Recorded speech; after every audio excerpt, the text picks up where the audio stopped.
Di sini menggunakan kata labba, ya. Labba yulabbi talbiyatan. Kalau melaksanakan haji disebut dengan kalimatut talbiyah.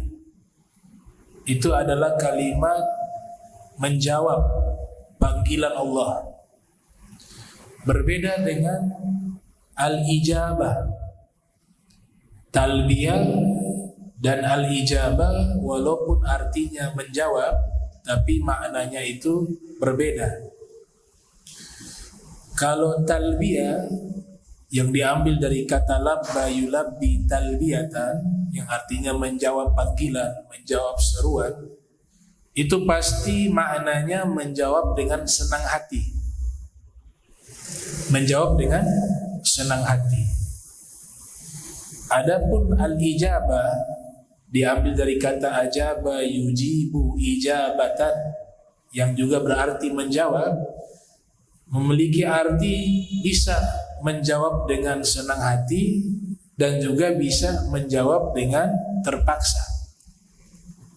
Tapi kalau talbiyah jawabannya pasti dengan senang hati.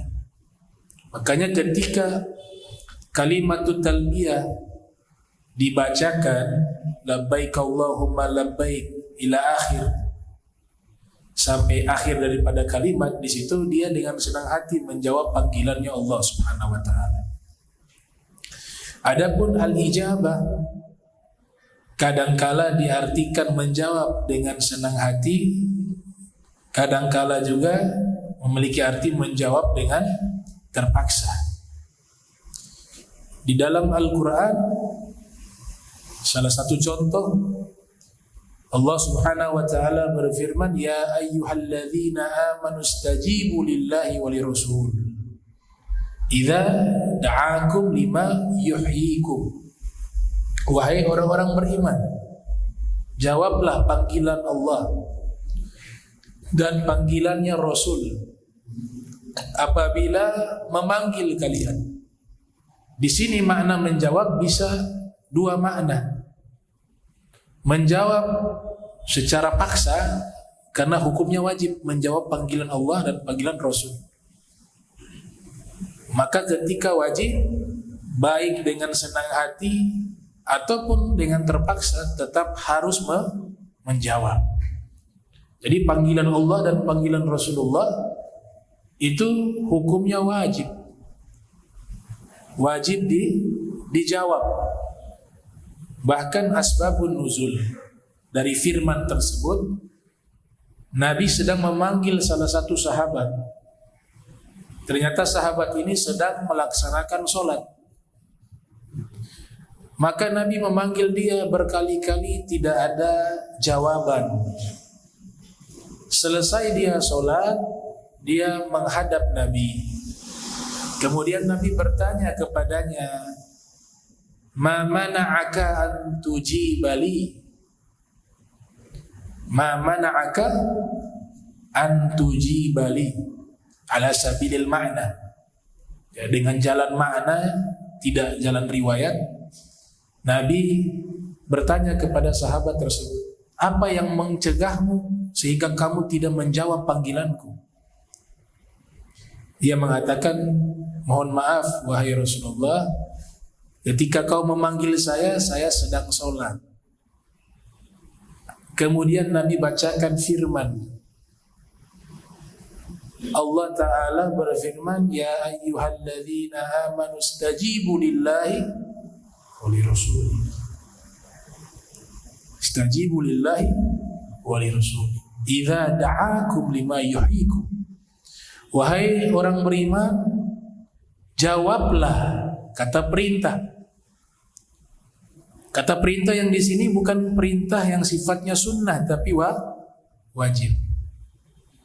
Itu al-aslu fil amri al-wujub, ya, atau kama qala ulama usulil fiqih, sebagaimana yang dikatakan para ulama usul fikih, al-aslu fil amri lil wujub, asal perintah itu hukumnya wajib. Maka Nabi sampaikan, wahai orang beriman, jawablah, hukumnya wajib, panggilan Allah dan panggilannya Rasul. Idza da'akum, ketika memanggil kalian. Maknanya apa? Walaupun sedang sholat, bahkan Syekh Nawawi Bantini mengatakan sholat wajib sekalipun. Kalau sholat sunnah kan fuqaha merinci, kalau orang tua manggil sholat sunnah masih bisa untuk dibongkar itu sholat untuk menjawab panggilan orang tua. Sholat wajib saja tidak bisa. Ada yang berpendapat demikian. Indal fuqaha, menurut para fuqaha. Tapi yang wajib tetap tidak bisa dibatalkan sholat tersebut ketika ada panggilan dari siapapun. Tapi ketika berbicara tentang baginda Nabi Muhammad sallallahu alaihi wasallam, walaupun sholat itu sholat wajib sekalipun, jika Nabi yang memanggil, wajib dibatalkan sholat tersebut untuk segera menjawab panggilan Nabi Muhammad. Itu khusus Rasulullah. Makanya Allah yang kaitkan, bukan hanya Allah di situ, tapi juga panggilan Rasul juga disebut. Istajibu lillahi wa li rasuli. Jawablah panggilan Allah dan panggilan Rasul. Itu perintah dari Allah. Perintah dari Allah. Kalian sholat. Ini makna yang tersembunyi. Sholat 5 waktu, sholat sunnah, sholat tahajud, sholat duha, sholat witir, dengan berbagai macam sholat-sholat sunnah lainnya. Kalian kerjakan itu dengan sempurna. Tapi jika Nabi tidak ridho kepada kalian, maka itu sholat mardudun indallah, ditolak oleh Allah. Makanya harus hati-hati kalau berbicara tentang Nabi Muhammad. Ini saya sampaikan karena kasihan. Sudah capek tahajud, capek juga sholat duha, capek sholat 5 waktu, capek puasa, capek haji, capek umroh. Tahu-tahu tidak punya pengertian yang benar terhadap Nabi, akhirnya masuk kepada ruang lingkup su'ul adab kepada Rasulullah dengan mempublikasikan dan mengajak umat Islam secara berjamaah menyakiti hati Nabi. Misalnya berfatwa terang-terangan orang tua Nabi kafir masuk neraka. Yang dia kerjakan saat itu seandainya menyakiti hati Nabi, dan memang Al-Imam Ibnu Arabi Al-Maliki menyatakan fatwa demikian menyakiti hati Rasul, maka yang dia lakukan dari semua ibadah tersebut akan hancur berantakan. Itu ada hadisnya, orang tua Nabi itu dinyatakan kafir atau tidak beriman. Itu hadis sudah dibahas oleh para muhadditsun. Memang ada ulama berpendapat demikian. Tapi ulama dulu sebatas diskusi atau penelitian ilmiah saja yang berpendapat demikian, bukan dibawa di dalam forum ceramah yang mengajarkan umat Islam secara tidak langsung menyakiti hati Rasulullah Muhammad sallallahu alaihi wasallam. Dan hadis ini bukan hadis mutawatir. Hadis ini bukan hadis yang diriwayatkan secara banyak periwayat. Ini hadis ahad. Dan hadis ini masih bisa ditakwilkan, ditafsirkan. Tidak ada pernyataan sharih. Sehingga ulama hadis ketika menjelaskan hadis ini juga, banyak dari mereka yang menolak pendapat demikian. Ada yang bertanya, wahai Nabi Muhammad, ayah saya di mana? Nabi katakan, abi wa abuka finnar, ayahku dan ayahmu di dalam neraka. Kata ayah sendiri itu di dalam bahasa Arab tidak hanya makna ayah secara biologis. Bisa disebut paman di situ. Bisa disebut juga di situ guru. Bisa juga disebut orang yang dituakan. Kemudian riwayat ini sudah diteliti oleh para muhadditsun, bukan hadis mutawatir yang wajib kita imani, wajib kita jadikan rujukan. Nah, sehingga kata Abah di situ belum bisa memvonis itu Nabi Muhammad atau ayah Nabi Muhammad, mohon maaf, ayah Nabi Muhammad, belum bisa kita memastikan itu. Karena gelar itu masih bisa ditakwilkan, tapi kalau nama itu tidak bisa. Begitu juga ibunya Nabi. Ketika Nabi minta izin mau ziarah, Allah izinkan ziarah. Nabi minta izin istighfar kepada ibunya, Allah tidak izinkan. Justru ini hadis menunjukkan keislaman atau ahli fatrah minimal. Ya, orang yang tidak sampai dakwanya Nabi Muhammad, ya karena sudah meninggal, Nabi belum dijadikan Rasul. Justru hadis ini kata para ulama, semisal Dr. Syekh Ali Jum'ah dalam kitabnya Manhajul Qawim li Tashih Ba'dil Mafahim, justru hadis itu menunjukkan orang tua Nabi itu adalah orang yang selamat, orang yang mukminah. Kenapa demikian? Karena ketika Nabi meminta izin istighfar kepada ibunya, Allah tidak izinkan karena tidak punya salah. Loh, nabinya belum diutus, rasulnya belum diutus. Kalaupun hadis orang-orang musyrik yang mereka itu masuk neraka sebelum Nabi dilantik menjadi Rasul, itu ceritanya adalah mereka sudah membuat satu penyimpangan ajaran dari ajaran Nabi Ibrahim. Sehingga mereka meninggal dalam keadaan kesyirikan, tetap dihisab sebagai orang yang syirik. Tapi tidak ada satu riwayat yang menyatakan secara sharih bahwa kedua orang tua Nabi itu menyembah berhala, tidak ada. Ada riwayat-riwayat tapi masih dipertanyakan keaslian dan kesohihan riwayat tersebut. Seperti Imam Baihaqi menukilkan hal itu masih jadi polemik di kalangan para muhadditsun. Nah, sehingga hadis ini justru mengatakan orang tua Nabi, ibunya Nabi tidak punya salah, tidak punya dosa, maka tidak perlu diistighfarkan. Ziarah diizinkan. Memang kalau kita ziarah ke kuburan orang non-muslim, Imam Nawawi mengatakan tidak dilarang ziarah ke kuburan orang non-muslim. Apalagi ini anak misalnya masuk Islam, mu'allaf, orang tuanya meninggal belum masuk Islam, dia mau ziarah boleh, gak ada masalah. Yang dilarang mendoakan, Allahumma gfir lahu warhamhu, mendoakan gak boleh.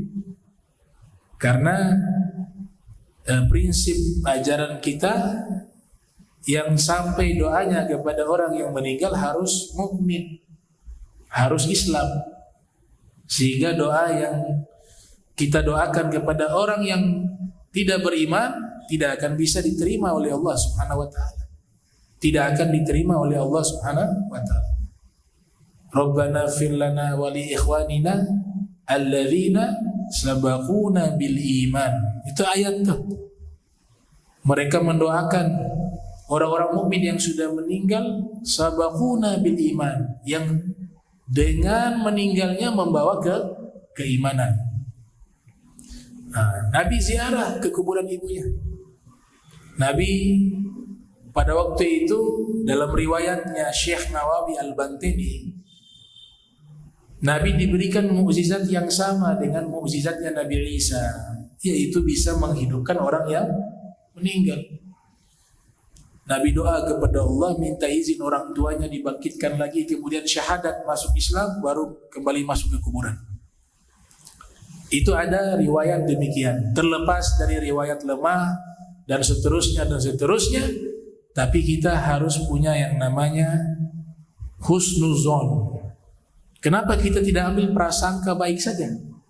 Apa salahnya kita menyatakan orang tua Nabi itu Islam? Toh para ulama juga beda pendapat. Dan mayoritas menyatakan Islam. Nah ini saya sampaikan karena kasihan. Tadi tidak jawab panggilan saja bermasalah. Tidak jawab panggilan Nabi itu bermasalah. Dapat, kalau dengan sengaja dapat dosa. Mengangkat suara lebih tinggi dari suara Nabi Muhammad, amal ibadah terhapus. La tarfa'u aswatakum fawqa sautin Nabi. Jangan kalian meninggikan suara kalian di atas suara Nabi. Kalau kalian lakukan, antahbata a'malukum wa antum la tash'urun. Semua amal ibadah kalian habis, terhapus. Namun kalian tidak menyadarinya. Sekarang ini pakai akal dan pakai hati. Kalau ngangkat suara saja amalan terhapus. Tidak jawab panggilan Nabi dengan segera, dengan sengaja dihitung dosa. Nah sekarang menyakiti hati Nabi Muhammad, maka itu dosa yang sangat besar. Ya, jangan main-main. Tuh. Kita ini punya ibadah sudah cacat. Kita tiap hari buat maksiat, jangan menambah dosa yang lebih besar. Itu. Nah sehingga ini yang perlu disampaikan ketika ayat itu turun dan Nabi sampaikan kepada sahabat, jangan meninggikan suara kalian di atas suara Nabi. Mulai hari itu sahabat kalau berbicara di hadapan Nabi, kadang-kadang Nabi tidak bisa mendengar suaranya. Seperti orang bisik-bisik. Saking takutnya dengan firman tersebut. Demikian juga ayat yang turun menjelaskan tentang segera menjawab panggilan Rasul. Maka ketika ayat ini turun, setiap kali Nabi memanggil mereka, walaupun lagi sholat, mereka batalkan itu sholat. Bahkan ketika jihad, salah satu sahabat namanya Hanzalah, diriwayatkan oleh Ibnu Hisham di dalam kitab As-Sirah Nabawiyahnya. Hanzalah ini baru menikah. Malam pertama dia berhubungan dengan istrinya di waktu malam tersebut. Setelah itu tertidur sesaat. Rencananya sebelum subuh mandi untuk bisa melaksanakan sholat subuh. Malam pertama ternyata dapat seruan dari Nabi Muhammad keluar berjihad. Maka dia segera bangun dari tempat tidurnya, dia gunakan baju perangnya, dia ambil pedangnya, kemudian dia ikut barisan pasukan. Belum sempat mandi janabah. Mandi janabahnya belum sempat. Kenapa? Panggilannya Rasul wajib segera dijawab. Bahkan dikatakan juga dalam riwayat ada beberapa sahabat yang mereka baru pulang dari satu peperangan dalam keadaan terluka. Kakinya masih luka, masih berdarah. Ketika Nabi memanggil, dia berjalan keluar merayap untuk menjawab panggilan Nabi Muhammad sallallahu alaihi wasallam.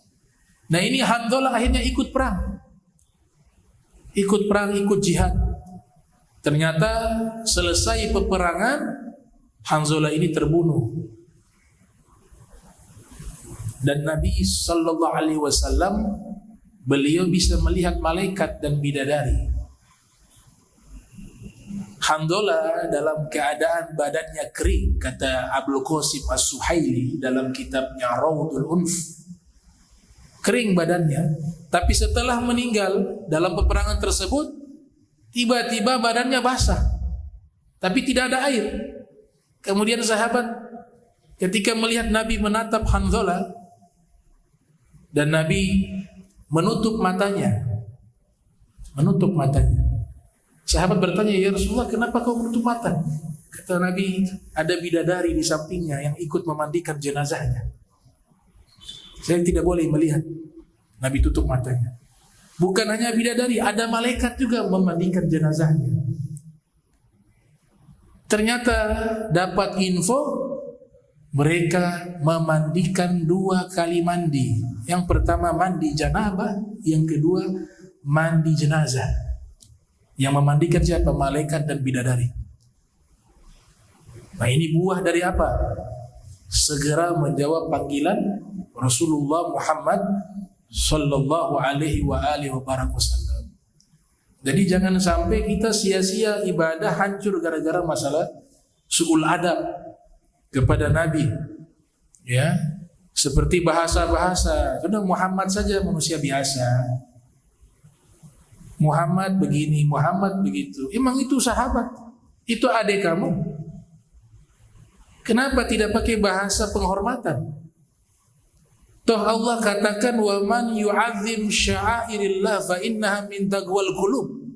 Siapa yang mengagungkan simbol-simbol kebesaran Allah, tanda dalam hatinya ada takwa. Kami paham ayat ini bercerita tentang manasik haji, kami paham. Tapi sekarang simbol Allah yang terbesar apa? Manasik haji atau Nabi Muhammad? Ya, Nabi Muhammad lebih besar dari segala-galanya. Toh manasik haji itu juga yang mengajarkan Nabi Muhammad. Khudhu anni manasikakum. Ambil dariku cara berhaji kalian. Jadi adab itu penting, ikhwan. Ini beragama tidak cukup akal, tidak cukup pintar, tidak cukup dengan hafalan, tapi dia butuh yang namanya rasa, zauq. Rasa. Kalau itu sudah ada, zauq itu sudah ada, rasa itu sudah ada, pasti agama kita ini akan benar di rel yang tepat. Itu yang disebut siratal mustaqim. Tapi kalau rasa tidak ada, hambar.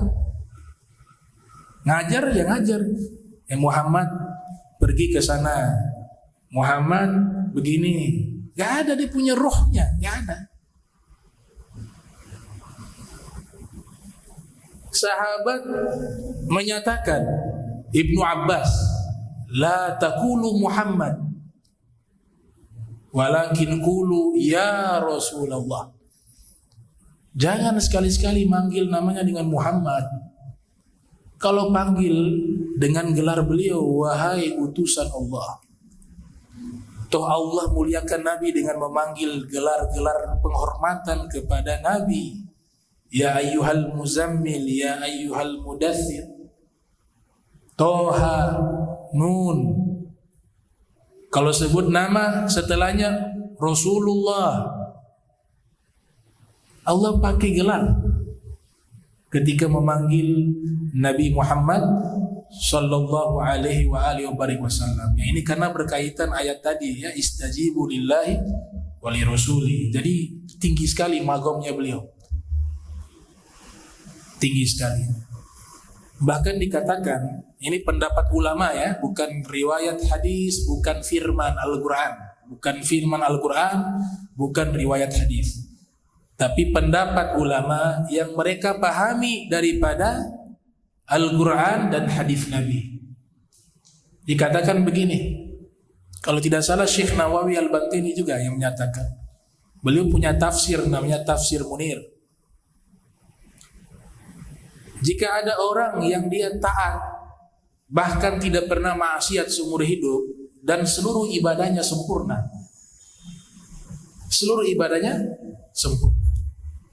tidak punya dosa, sampai pada akhirnya Allah perintahkan malaikat memasukkan dia ke dalam surga bighairi hisab, tanpa hisab, karena tidak ada dosa. Semua kewajiban dia laksanakan dengan baik sempurna. Artinya orang ini layak sekali masuk surga, layak sekali menjadi ahlul jannah, penghuni surga. Tapi sayang, ini orang ternyata tidak punya rasa cinta, tidak punya rasa pengagungan, bahkan tidak pernah bersalawat kepada Nabi, dan tidak menganggap penting keberadaan Nabi Muhammad. Maka di waktu itu setelah dia melalui proses panjang mau masuk ke dalam surga, kemudian Nabi Muhammad datang meminta kepada Allah, dan Allah Ta'ala sendiri yang menyatakan, ya abdi, wahai hambaku. Allah sebut hamba karena ahli ibadah. Saya tidak izinkan kau masuk ke dalam surga, karena sebab saya tahu isi hati Nabiku Muhammad. Dia tersakiti dengan dirimu yang tidak pernah mencintainya, menghormatinya, mengagungkannya. Maka saya perintahkan malaikat masukkan dia ke neraka karena sebab Habibi Muhammad. Itu yang dimaksud dalam hadis apa? Allahu mu'ti wa ana qasim. Allah yang memberikan anugerah. Saya Nabi Muhammad yang membagi-bagikan anugerah Allah. Itu yang dimaksud dalam hadis riwayat Imam Al-Baihaqi, hurrimatil jannatu 'alal anbiya'i kullihim hatta adkhulaha. Allah haramkan surga dimasuki oleh seluruh para nabi terkecuali aku Nabi Muhammad yang masuk terlebih dahulu. Itu yang dimaksud dalam hadis diriwayatkan oleh Imam Al-Munawi dalam kitab Faidul Qadir, di mana Nabi mengetok pintu surga. Kemudian malaikat bertanya, "Man? Siapa?" Maka Nabi menjawab, "Saya Muhammad." Malaikat itu mengatakan, "Bika umirtu." Hanya kepadamulah saya diizinkan oleh Allah membuka pintu surga. Tidak ada yang lain kecuali hanya Nabi Muhammad sallallahu alaihi wasallam. Anta babullah ayyumri'in atahu min ghairika la yadkhulu. Ya. Ini pentingnya adab. Adab.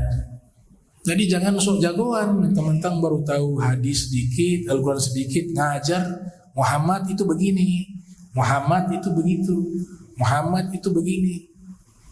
Muhammad manusia biasa. Manusia biasa bagaimana? Basyarun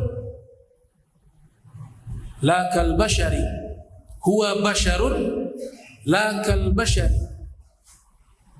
Beliau manusia, jenis manusia sama. Beliau bukan jenis bangsa jin, beliau bukan jenis bangsa malaikat, beliau bangsa manusia. Itu maknanya tuh basyarun. Tapi beliau tidak seperti manusia biasa. Sama-sama batu, ya, kal hajar, seperti batu. Tapi ada batu namanya batu permata, batu berlian. Ada yang namanya batu kerikil. Wah, Nabi Muhammad batu berlian, kita batu kerikil. Nabi Muhammad batu permata, kita batu kali. Tahu batu kali buat apa? Buat cebok. Tapi kalau permata berlian, walaupun dia batu, dia ditempatkan di posisi yang mulia. Itulah analogi Nabi Muhammad sallallahu alaihi wasallam sebagai manusia. Innama ana basyarun. Saya adalah manusia. Benar. Itu maksudnya Nabi, saya manusia bukan jin. Saya ini manusia bukan malaikat. Diberikan istimewa apa? Yuha ilayya. Saya manusia biasa. Bukan. Saya manusia, jenis manusia yang Allah berikan wahyu kepada saya. Orang kalau bukan manusia super, bukan manusia istimewa, kalau manusia biasa dapat wahyu bisa mati. Manusia biasa terima wahyu bisa mati. Itu kan di Al-Quran dikabarkan tuh. Lau anzalna hadzal Qur'an ala jabal la ra'aitahu khashian mutasaddian min khasyatillah wa tilkal amsalu nadribuha linnas. Taruh di gunung, hancur gunung. Wahyu itu jangankan manusia, gunung Allah wahyukan hancur. Jadi dipilih yang mampu menerima wahyu yang maha agung itu adalah orang-orang yang terpilih, orang-orang yang terbaik, yang tentu tidak sama seperti manusia biasa. Pernah naik unta. Nabi mau naik unta. Imam Ali bin Abi Thalib terkenal sebagai pemuda yang sangat kuat. La fata ila Ali wa la saif ila Dzulfiqar, kata Nabi. Gak ada pemuda yang hebat seperti Imam Ali bin Abi Thalib. Tidak ada pedang yang hebat seperti pedang Dzulfiqar. Kuat tenaganya. Itu benteng Khaybar, itu gerbangnya itu digeser 100 orang, wa fir riwayah 70 orang, geser tidak kuat. Imam Ali satu tangan dia cabut itu. Jadi tameng.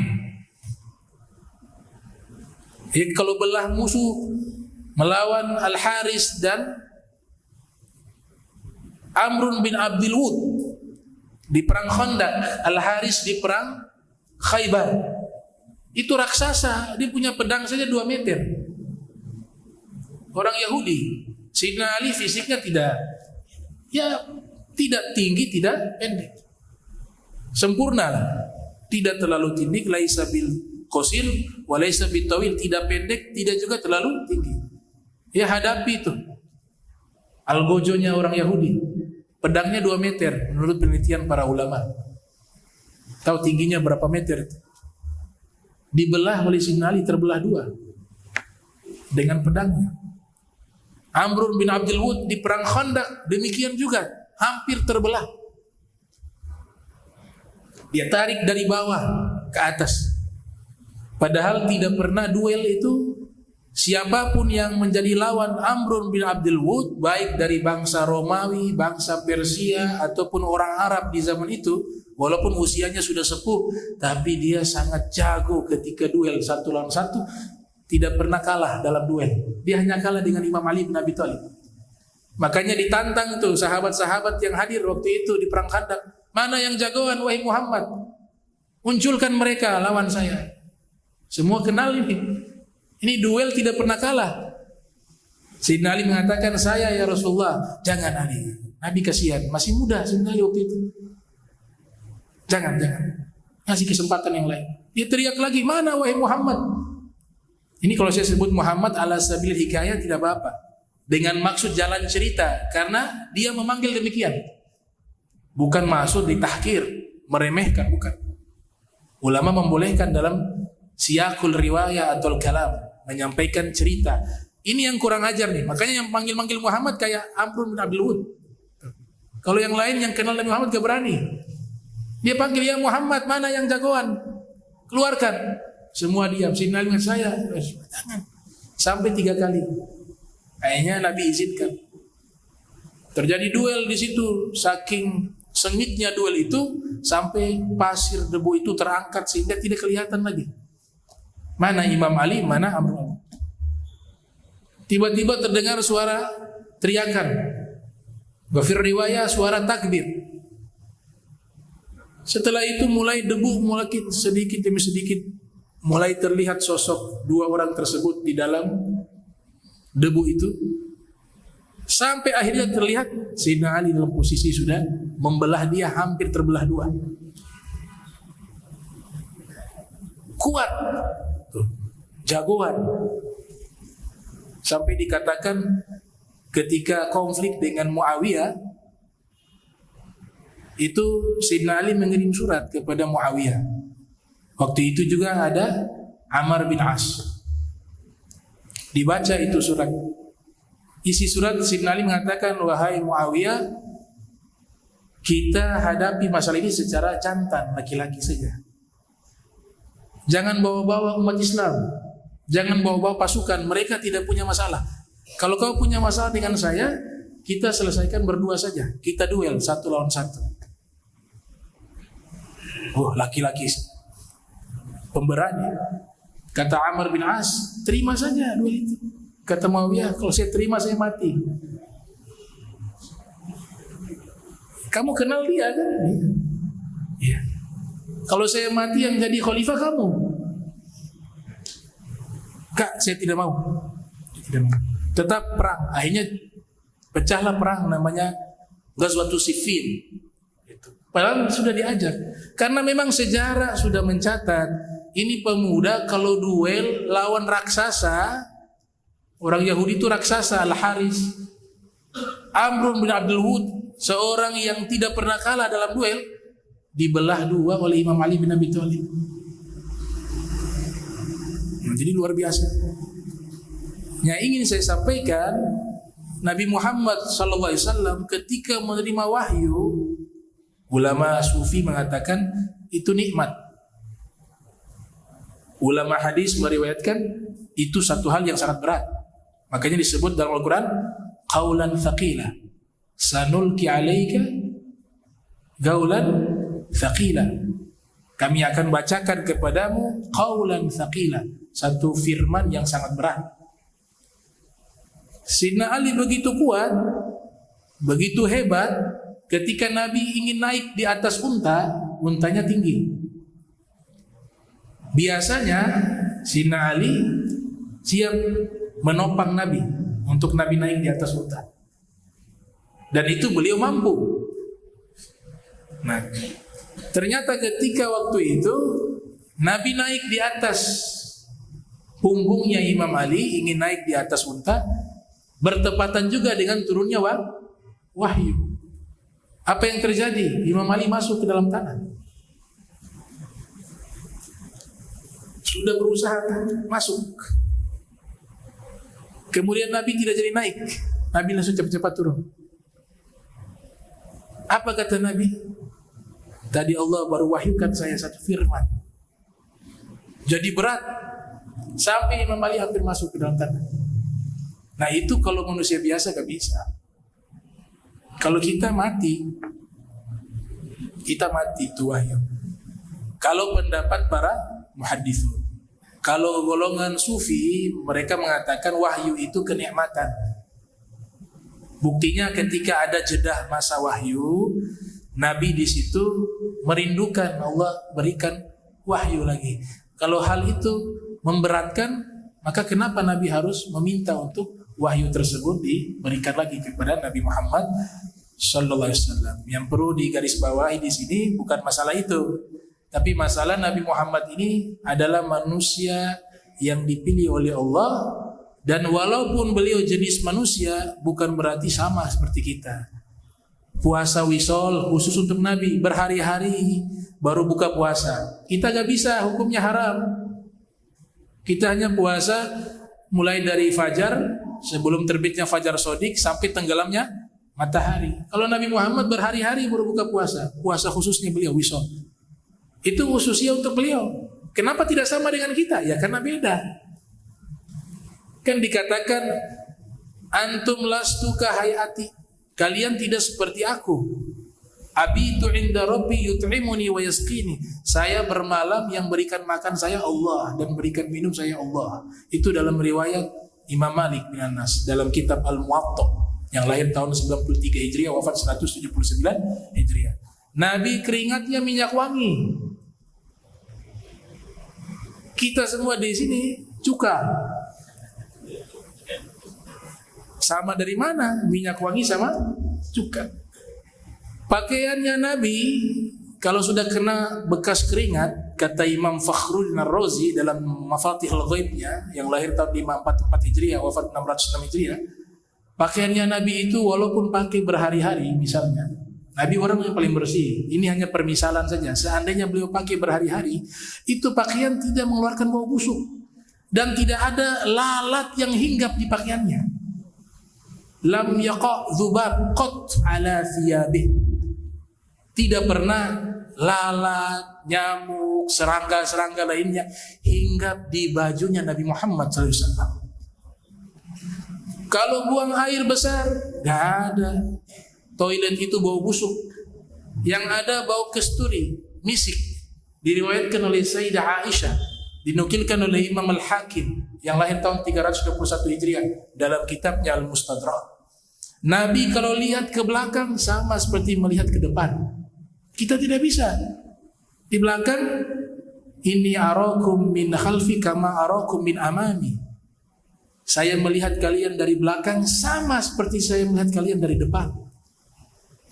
Bisa bertemu Allah di saat masih hidup di dunia. Siapa? Hatta para nabi belum pernah. Hatta malaikat belum pernah berjumpa dengan Allah. Nabi satu-satunya yang pernah berjumpa dengan Allah di peristiwa Mi'raj tersebut. Manusia biasa, model apa seperti ini? Nabi masuk dengan sendal-sendalnya. Nabi Musa disuruh lepas sendal di dunia. Itu juga tidak melihat Allah.